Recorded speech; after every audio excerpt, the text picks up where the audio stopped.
Hi, it's Leanne Mallory, and you've tuned into Reimagine Leadership, which is a limited series podcast created by Rise Leaders Radio.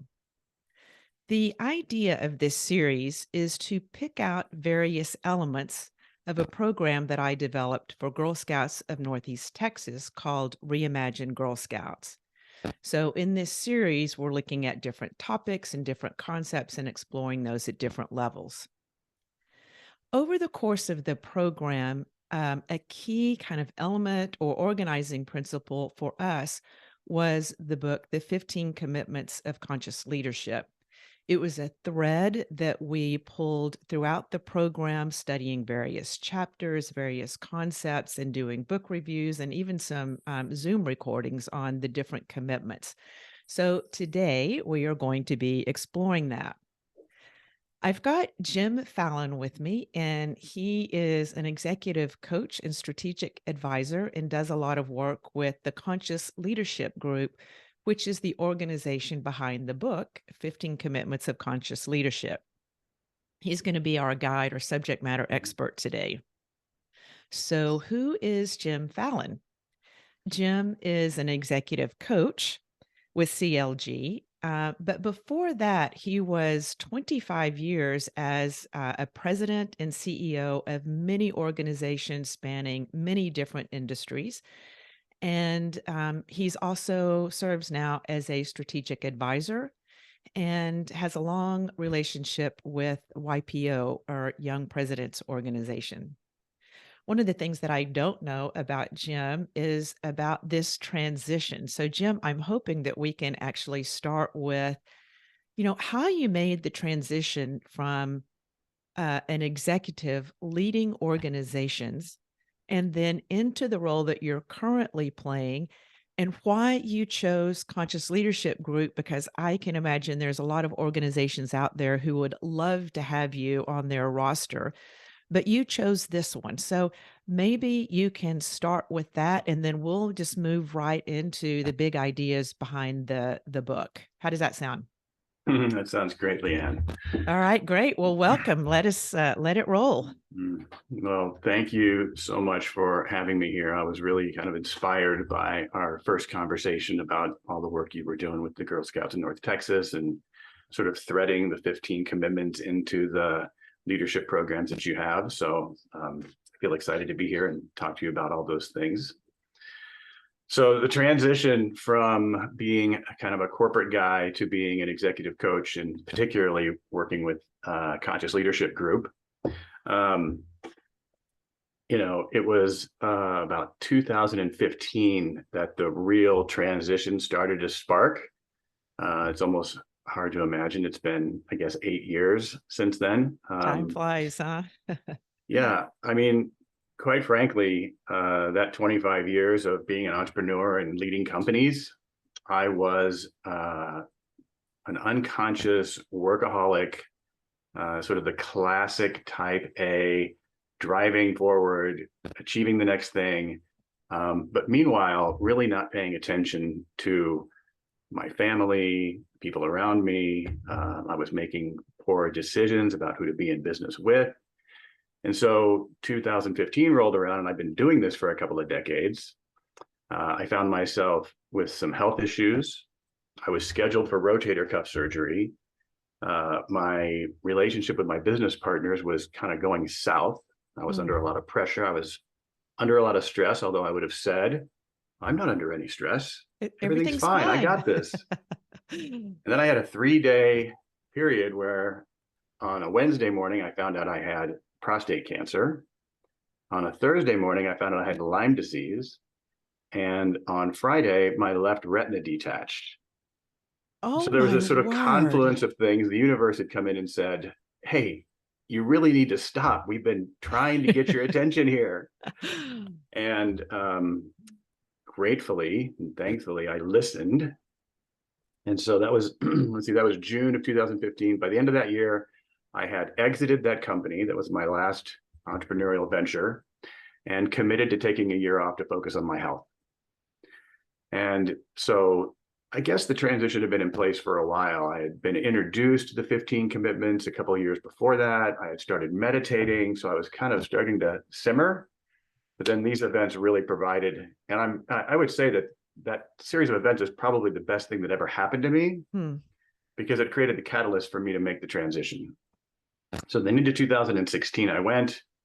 I did a deep dive on mindfulness and emotional intelligence through an organization called Search Inside Yourself Leadership Institute.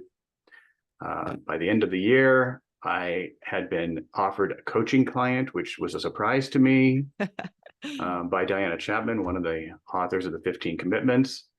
And I had this sudden thought like, wow, I might not go back to corporate life. And then I did a coaching program in 2016, and then I had some clients, and then I did the Conscious Leadership Group year-long program. And the next thing you know, I was off to the races as an executive coach. So wait, so when you took your year off, you thought you were just taking a I, sabbatical and then you would move back into an executive position. You hadn't said goodbye to the corporate world. that's right. Huh. Yeah, it was actually October before that light bulb really went off. Hmm.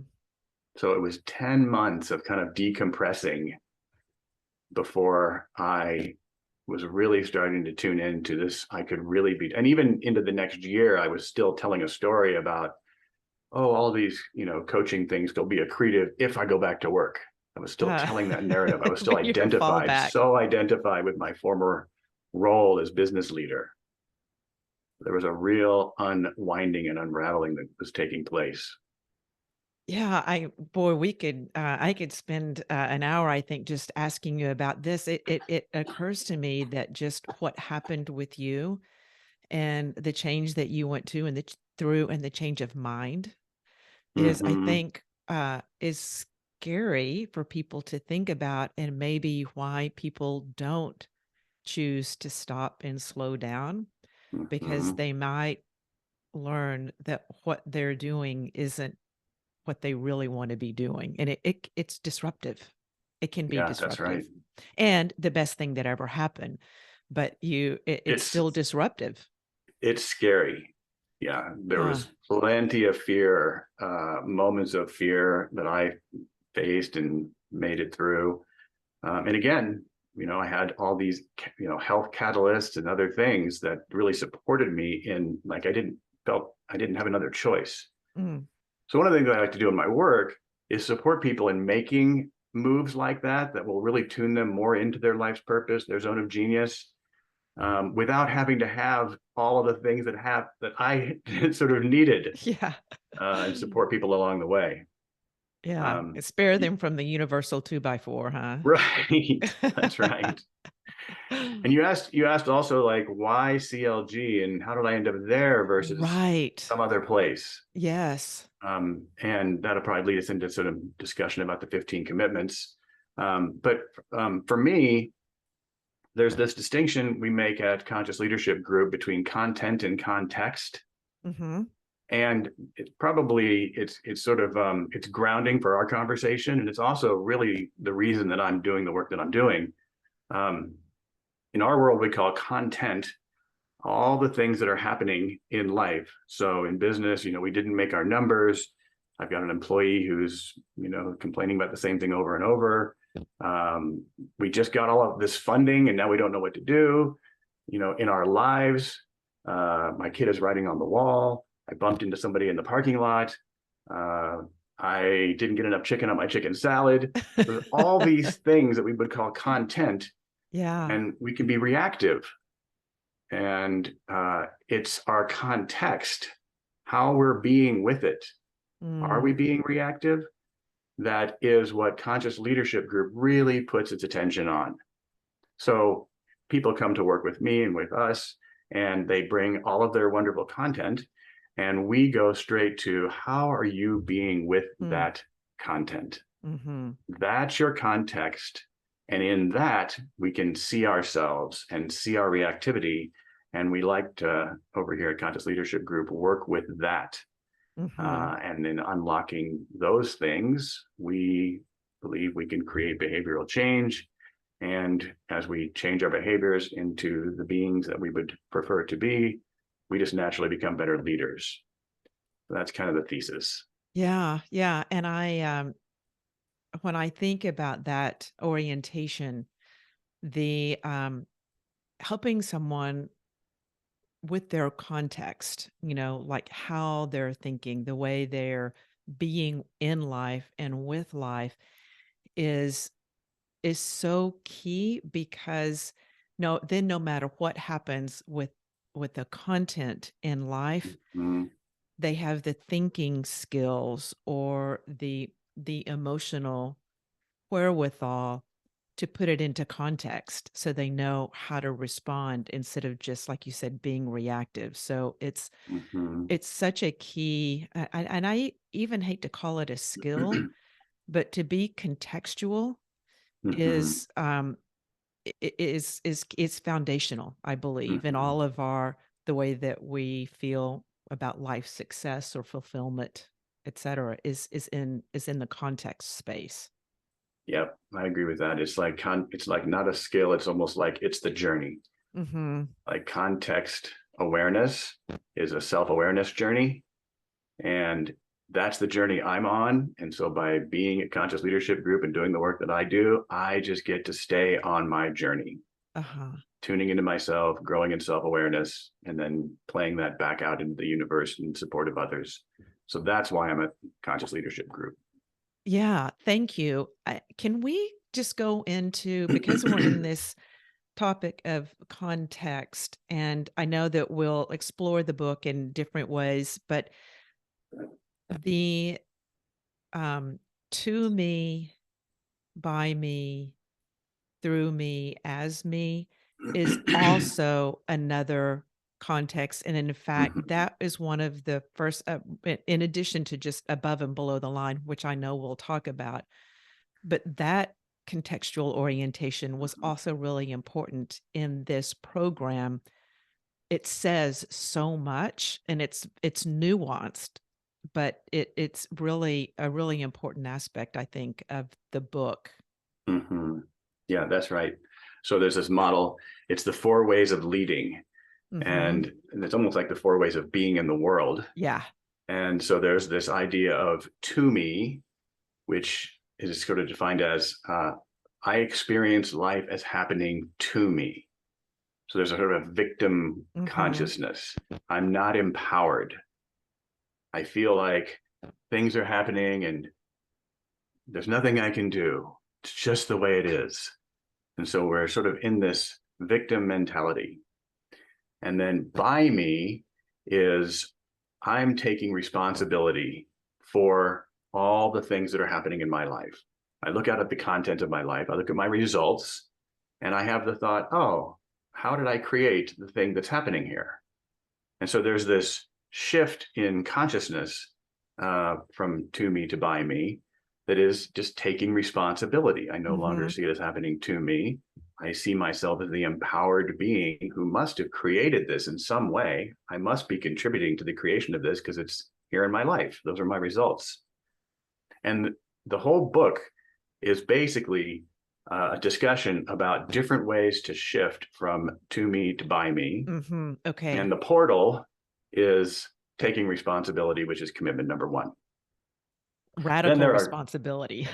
yeah, taking radical responsibility. Yeah, that's right.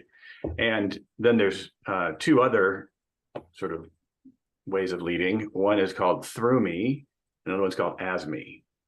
So as we think about these, it's like through me is the portal from by me to through me, we say is surrender.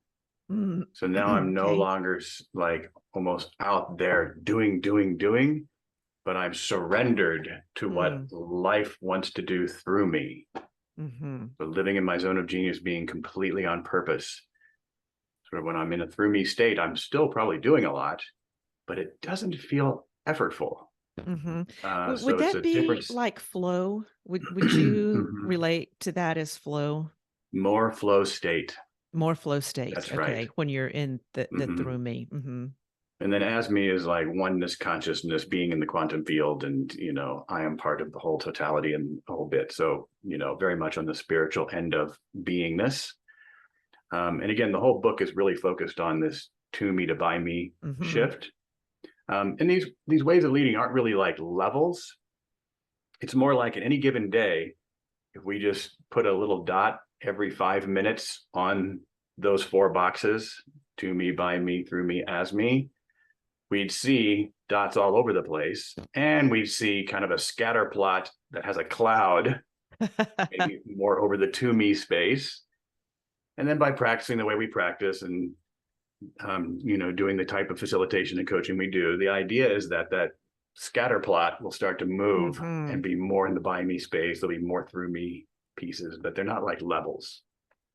One of the things that I remember from our first conversation, Jim, is that we were talking about that again, the below and above the line, and Mm-hmm. that we like no matter how much work we do, we are always going to have some period, some days more than others, where we are below the line or acting from the to me Mm-hmm. orientation. Someone cuts me off in traffic or, but I don't get enough chicken on my chicken salad, Right. whatever it is. But I know that I don't go through a single day, maybe not even a single hour Mm-hmm. without being in the to me space. Mm-hmm. So I don't know that we can ever get rid of that. No. But I guess the key is the self-awareness that we build to know that that's where we are, and then how do we make the shift? Do we wanna make the shift, etcetera? Mm-hmm. That's right. So this concept of above and below the line, super simple model, Oh my and gosh, so simple. kind of profound in the way that we use it. So there's a couple things I want to say about it. First, we use it as the portal from content to context. Okay. So you show up, let's say you showed up for a coaching call with me. I'd say, okay, so what's the issue you want to explore today? And you might say, somebody ran into me in the parking lot and then they were, really rude to me and so on. Say, okay, that's your content. And I would say, great. What's your context? Are you above the line or below the line around this issue? Mm. And you'd say, oh, I'm below the line. We have this sheet that you can print out from our website called Locating Yourself. It has the line. Yep. Then it has statements, behaviors, and beliefs that you'd be saying, doing, and believing from below the line. So then I would have you tune in. Like, what are the 1 or 2 statements on that list that most resonate Mm. for you on this issue? So we go through that. And so now you've tuned into your context. Like Uh-huh. this is kind of your recipe for drama around the content we were talking about a minute ago. And one of the things we really want everybody to get is that in any given moment, it's not better to be above the line than below the line. Now, I know that probably sounds like a wildly radical concept, because what are we even doing here having this conversation if there's no goal to get above the line? Right. But see, we're playing this self-awareness game. So the name of the game is, where am I? And we like to say that 90% of people are below the line 90% of the time. There's no problem there. And really, if we sort of rest in the knowing that that's what's Mm. happening with all of us all the time, then, everything we see around us, all of human creation, 90% of it at least has been created from below the line. So there's Mhm. lots of great things that can happen from below the line. But with this model, we get to see, oh, I'm in a little bit of a state of reactivity here. And in that moment, if we don't make it wrong to be in a little state of reactivity, Hmm. we're more available to learn about ourselves. And if we make it wrong, then, getting bumped into in the parking lot is part of your drama. And then we're say, oh shit, I'm below the line. And now there's even more drama because you're Yeah, yeah, making it wrong to be below the line. So you're adding yeah, drama to the drama. yeah. So we like to say, where are you, above the line or below the line? And just ask that question all day long, every day. Hmm. and it's no problem to catch yourself below the line. In fact, that's what we're looking for. And then the second question we ask, we have 4 questions of conscious leadership. The second question we ask is, can you accept yourself for just being right where you are? When we're below the line, we notice we're in a little state of threat. And we'll find that it's approval, control, or security that's a threat. And we just check. Yeah, my control's at threat. I want to control the person that bumped into me. Mm. And say, okay, can I accept myself for being right where I am? We're not accepting the bumping into or anything the other person might be doing. We're just accepting ourselves for feeling a little fear or a lot of fear, whatever it might be. And then if we can accept ourselves, we ask our third question, which is, are you willing to shift? And the 15 commitments are basically 15 shift moves. And so there's a bunch of willingness questions that we'd like to ask that are related to those 15 commitments. And that's sort of how the book weaves in. And then if we're willing to shift, which is, it's okay if we're not, there's lots of learnings to be had from just sort of resting in my unwillingness. If we're willing to shift, then how will we shift? That's our model, and that's how it relates to being above the line and below the line. So the way that the contextual piece of this is, that second question, are you willing to accept? Is that basically is for me is a way of relieving some anxiety and some struggle, and all of the judgment and shame that might come from recognizing that we were below the line. And it feels to me we don't need more anxiety in our life, and that acceptance is so key. And quite frankly, Jim, I think it's a question that I overlook in myself and with other people, just moving right from where are you? How do you shift that? But I do think that when that second question is asked and answered, that it provides more resources for the person, because there's a relaxing. One of the participants in our program, she tells the story about how she went through the program from it was a content context kind of thing where she, in the very first workshop, we introduce above and below the line, and we do some work around the drama triangle and the empowerment dynamic, which I know that you also, kind of cover a little bit in the book. And she, the way that she was organizing or orienting to the content was, I'm wrong. Oh my gosh, they're calling me out. They're saying this and they're talking to me. They pretend like they're talking to the group, but they're really talking to me. And she felt so called on the carpet that there was a lot of suffering for her in the first couple of months of the program, because she was relating to the content as a kind of a condemnation, and she wasn't accepting. And so this is this is a big invitation for me, Jim, hearing you explain it this way, to make sure that in the next program that we do, that I'm really focusing on that second question and being able to relax into that, because we come from a much more resourced place when we're in the mode of acceptance rather than shame, or it just causes more reaction the other way. So true. I love how you're tuning into this, Leanne, particularly I think you said that we have a tendency to skip over this piece to get to the shift. Yeah. And I think you said slowing down.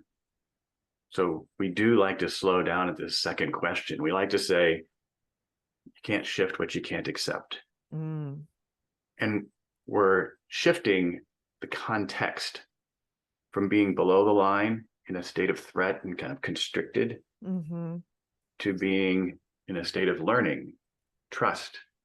That's the shift. It's not about the content. It's about our context. Mm-hmm. And until we've accepted ourselves for being right where we are and feeling scared, we're not really available for the shift. So we don't actually go on to the third question if somebody's unwilling to Mm. accept themselves. And there's no problem with not accepting ourselves. There's lots of learning to be done. Sometimes on some content, I find myself in a state of reactivity. I'm willing to accept myself for being scared, and other times I'm not. And there's learning to be done. Mm-hmm. I did a good bit of studying at the Strozzi Institute and Richard Strozzi Mhm. Heckler, and they would call this moving from like question 1 to 3 without that middle, like, can you Mhm. accept it? Is, basically applying another contraction on top of a Mhm. contraction. So if you realize you're below the line, and you're contracted around it, but you just move to, the shift, you've just you're compacting the thing, That's like right. it's in concrete, you're solidifying that whole idea. And so, boy, I'm so glad to be having this conversation with you. The light bulbs are really going off. Yeah. Yeah. I mean, one more piece I want to say is that, like, if it's not better to be above the line than below the line, then what are we doing here? I imagine Mm, some people listening might yeah, be having that question. yeah. Like, then what is the point?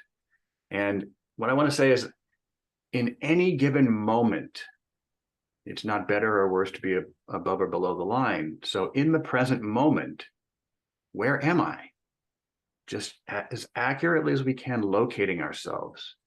But then I guess the carrot is, here's my experience and what I experience with others is that by practicing in this way, like I have clients literally carry this sheet around with them and then I pull just it have out to throughout the stop and day say, and just check, oh yeah, that's how I'm below the line, just to uh-huh. get really aware and familiar with that practice.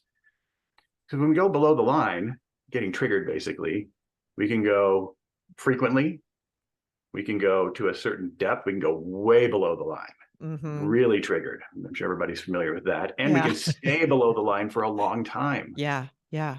So here's my observation is that by practicing in this way and growing in self-awareness and learning how I go below the line and seeing myself more and more clearly over time, which I'm just continuing to do, I go below the line less frequently. I don't go Mm. as far below. Mhm, I don't stay there as long. I mhm. catch myself more quickly. So those are all things that are kind of like emergent properties of this practice of locating myself accurately in the moment all the time. So in the moment, Yeah, we're free to just be however we're being. and, we talk about, tells, like, what are your tells when Mm-hmm. you are either, wherever you are, and when you were talking about, going deeper in this to me state or victim state, um, no, like, for me, I get smaller, I get more, like, contracted, my breath shortens, Mm-hmm. my heart rate goes up, and so, sometimes even if I don't cognitively know that I'm in a reactive mode, my body is telling me. Mm-hmm. And when you were talking about, "Can I accept it?" What I felt in my body was relaxation and space. Mm-hmm. And a hope for, like, looking for possibilities. It's more of a generative, so when I relax, I can start, I, like, literally pick my head up and can start looking into a future and into more possibilities, and then that creates there's some chapter in here, in the 15 commitments that talks about energy and, like, how we're blocking, we're blocking.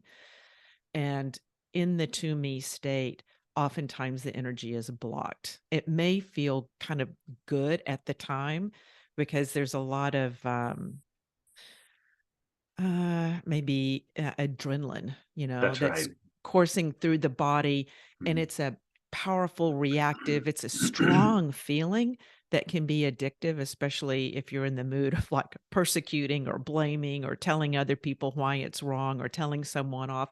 That feels kind of powerful and it can be addictive, that powerful feeling. But it's not a spacious feeling and it's not centered on possibilities. Mhm. Yeah, you touched on a lot of things there. Commitment six is the commitment about energetic wholeness, Okay. which is kind of our definition of integrity. Uh, Okay. there is definitely addiction to below the line states. Mhm. I mean, below the line states, we do get payoffs. One of the payoffs can be I feel enlivened by my adrenaline. Yes. Uh-huh. So I repeat it. We find that when we're below the line, we're catching our behavioral patterns. So I often hear clients say at some point during a session, "Oh my God, I'm doing this everywhere."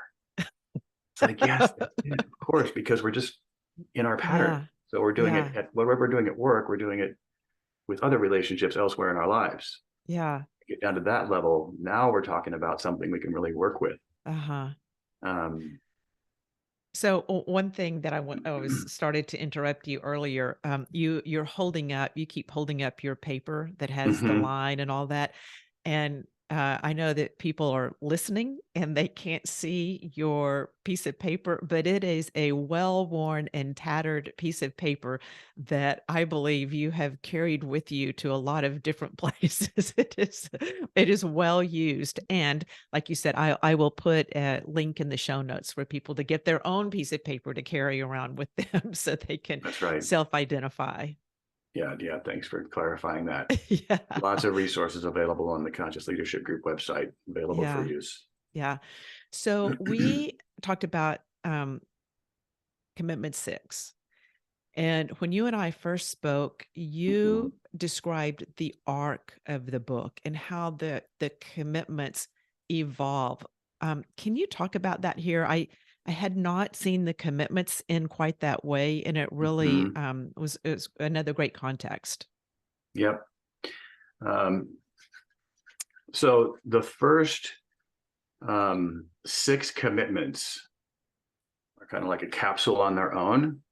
And actually, one of the things we do at Conscious Leadership Group is we offer these things called conscious culture programs for organizations that are interested in bringing this work into that organization. And it's like a close to a year-long program that focuses only on the first six commitments.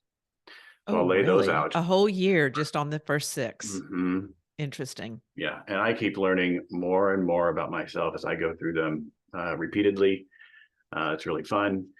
Um, so the first two commitments are taking responsibility. We talked about that earlier, Mhm. and curiosity. I commit to living a life of curiosity, experiencing awe.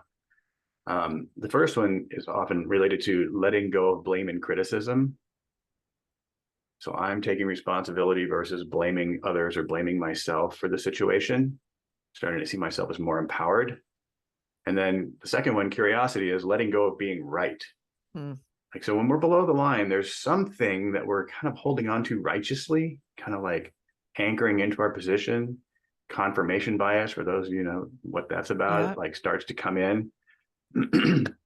So commitments one and two, really, if you can just get commitments one and two downloaded, it can be a complete shift in life. Mhm. Taking responsibility, letting go of being right, and living in a state of awe. Mhm. The third commitment is feeling our feelings all the way through to completion. So we like to think of the body as being a source of great wisdom. That there's a gut center of intelligence, there's a heart center of intelligence, and then there's our mental center of intelligence. And that emotions move in and on the body, they arise when they arise. And if we can become the beings that can just let those flow as they arise, typically like 30 to 90 seconds for the emotions Mhm. to flow through if we're not getting hooked on our stories, that there's real wisdom that is available to us, and each emotion has its own wisdom question to ask. And so that's part of this um, uh, 15 commitments model. And so commitments one, two, and three are really looking internally. It's really, I'm Mhm. working on myself. Commitment four, five, and six, we're still working on ourselves, but we're starting to include others. Mhm. So commitment four is I commit to living a life of candor.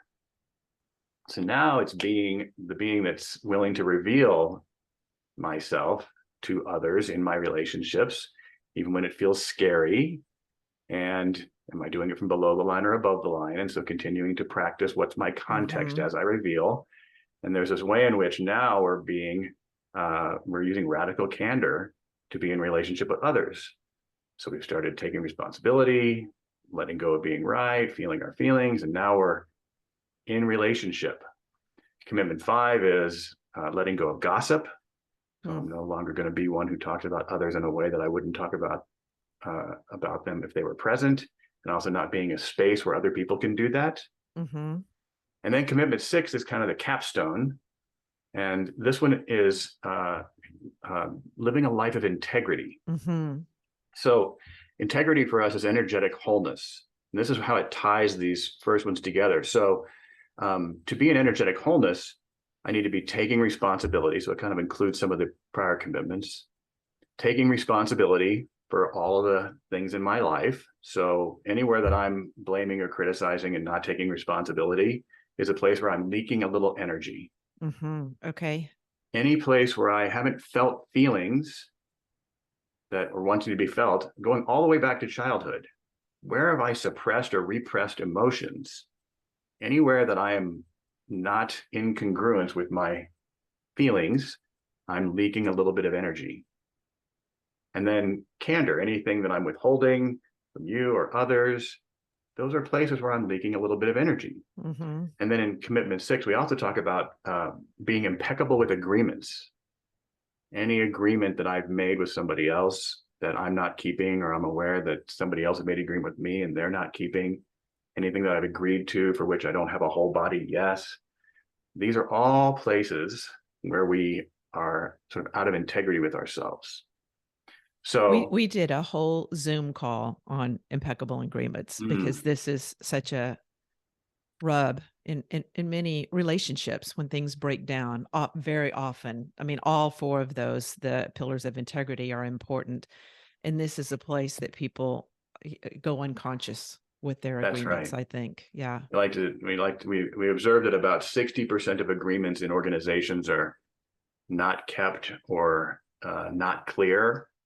So it's a real place that a lot of energy can be recaptured.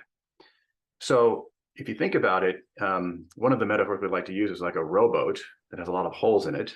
The holes could Mm. be not taking responsibility for certain things, not feeling certain feelings, not saying things to people that I'm withholding, not keeping my agreements.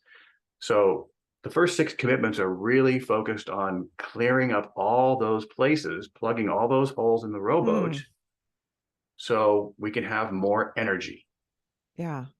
And then the rowboat is completely repaired and we can put our energy into rowing. And so then what do we do with all this extra energy? And then we move on to the following commitments. Commitments 7, 8, and 9 are about appreciation, living in our zone of genius, which is like living on purpose, and play. Mm. Those are the next 3. And then once we're sort of living that way, then there's more commitments to explore even deeper ways of being in the world. And those go into almost a deeper spiritual way of Mhm. being. I noticed that there's CLG is giving a lot of attention right now to the zone of genius work. It seems that I'm seeing a lot of that.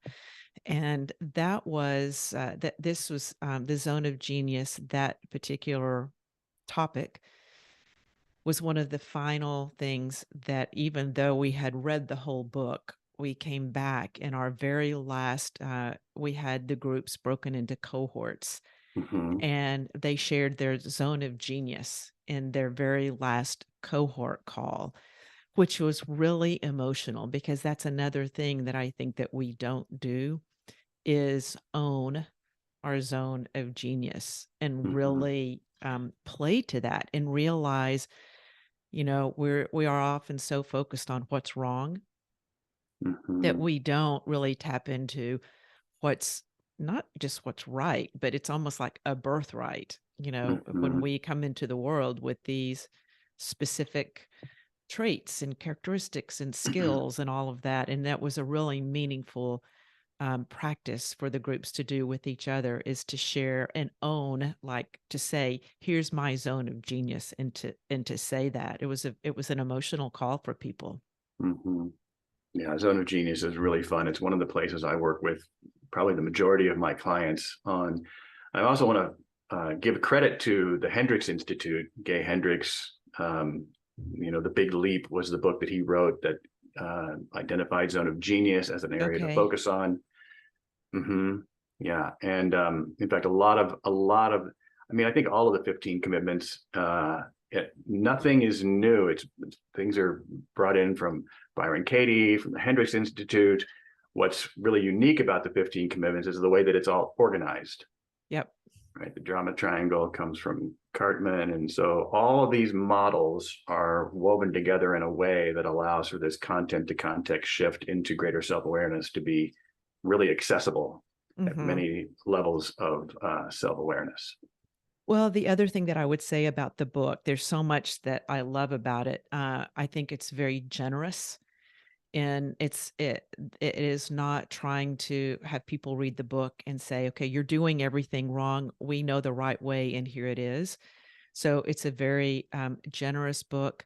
I think that the above and below the line, like you said, is so simple, but it's really powerful in that simplicity. I mean, it's just really easy to think about. And throughout the book, there are, for each chapter, there are practices Mm-hmm. that people can do, and there's a summary. And so the whole book is just so well laid out. And then if you go to the website or even just Google on or look on YouTube, there are different videos, and on the website there are all kinds of resources, including the one that you have folded and tattered and Mm-hmm. dog-eared and all of that. So there's a real spirit of generosity, I think, as with this whole body of work as well, that I really appreciate it. It's hard, those first chapters, and I remember when our groups, our leaders were reading like radical responsibility, there was a little like, "What do you mean? Mm-hmm. Am I responsible for X? Am I Well, it's like, no, you're not responsible for the way things happen, but we're all responsible for how we respond to it." So, some of the topics can be, they're not harsh, but they really force you to look at yourself. One of the other commitments that we spent some time on was exploring the opposite, and that's Byron Katie's Mm-hmm. work. That's right. And and while we were going through that together, I realized, where I was in a story about someone, Mm-hmm. and that we all, like, whatever it is that we are upset about, we can almost always find ourselves on on the other end of the spear. Mm-hmm. So it was compelling. Yeah, you're pointing to something that's subtle, but it comes up almost always in corporate programs and our online classes. And that is, um, there's something really uncomfortable about taking radical responsibility for what's happening in our lives. And so I agree with you. There is a piece where we can take responsibility for how we respond, but we even take it further and we say we take responsibility for what's happening. We take Huh. responsibility for the thing that we're actually complaining about. So I was sitting on the couch with my girlfriend the other night, and I thought we were going to be hanging out, and she was actually doing work and like not available. Uh-huh. So over about a 5 minute period, I noticed myself going below the line and getting triggered. And I was, of course, blaming her for not holding up our agreement that we were going to do something together. And then I caught myself and I'm like, oh, I'm below the line and my control is at threat, maybe a little approval. So I was sort of tuning into that. Can I accept myself for being right there? And then ultimately, I get to how did I create a girlfriend who's doing her work when we had an agreement to be doing something together? Mm, And then I can do this exercise we have called teach the class. okay. And I could teach you and say, don't make a clear agreement on what we're going to do when we get back to my house. Uh-huh. When she grabs her computer on the way out the door and says, I just have a little bit of work to do, skip right over that and don't imagine that that means when we get to my house. Start to get angry about it and don't say anything. Uh-huh. Just sort of sit and stew. So this is my, like, here's how I created it. Uh-huh. And so in this way, I'm taking responsibility for what appears to be something somebody else is doing. And that is a big shift move that we use a lot. How am I co-creating the thing that I'm complaining about? Right. Right. So in our coaching, I would say, I'm committed to having a girlfriend who, ignores our agreement and does work instead of hanging out, which doesn't sound like what I'm really committed to, but that's that's what's happening. Yeah. Yeah. And so we own our results. So we do this over and over and over in all of our programs. And sometimes people get reactive and they're like, hey, hang on a second. I'm not the one doing that.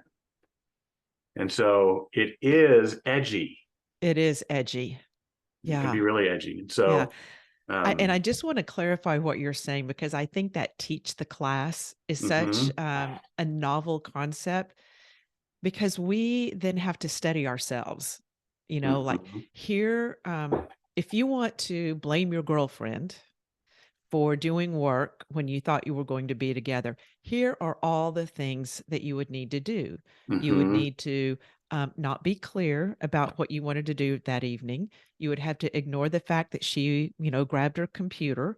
And so it gets to be kind of playful, totally. it's so playful, but it also breaks down all of the things that I conveniently ignored or were unclear about for whatever reason. And then we get to explore, why was I unclear about that? Why didn't Mhm, I say something when I saw her grab her laptop? Thank you for mhm. providing an example that we can be pointing to here, but we've all got plenty of them that Yeah. I could back up and say, oh, what were all the clues that I missed, or the areas of opportunity, like decision points that I made that were contributors Mhm. to how I'm responding right now?